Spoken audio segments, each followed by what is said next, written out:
Hey, we're back here at the Black Cat Kitchen, and we are making our cheese sauce for our cheese steak, okay? All I got in this pot right here is about a quarter cup of milk, a little more, a little less. I would say start out with less. And then if you need to add more milk, you can, because if you put too much milk in this pot right off the get-go, it might be very thin cheese sauce, even with all your cheese in there. So just if you want to, just put in a little at a time. But start off with about a quarter cup of milk, whole milk. You could use skim milk if you want, but I use whole milk. And add more milk if you need to. This right here, I just put this on the heat. I got some sharp cheddar cheese, and that's going to melt up beautifully in there, okay?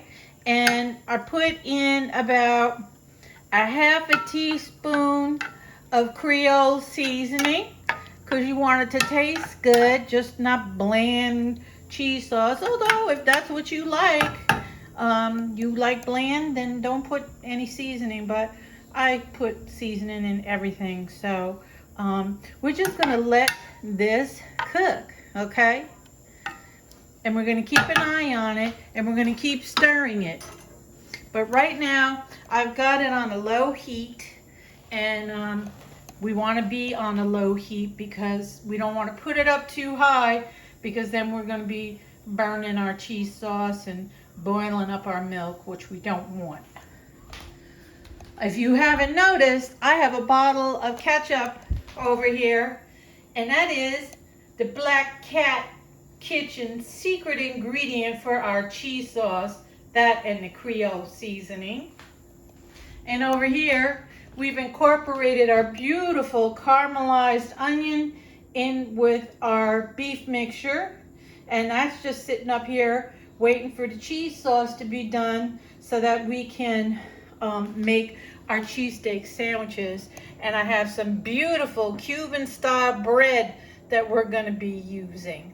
After I get these sandwiches all situated and put together, we're going to pop them in the oven just to keep them warm, so that when my husband gets home from work, his cheesesteak sandwich is good and ready and toasted and delicious for him. So let's go back over here and just give our cheese sauce a little stir.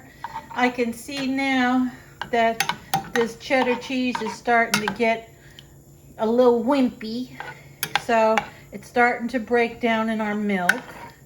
We don't want to put our ketchup in just yet, because we want to make sure we got the consistency that we're looking for in our cheese sauce, okay? So we're just gonna keep letting that cook and stirring on it, and I'll be back in a few minutes when we add our ketchup and we are almost done with our cheese sauce. Don't go nowhere.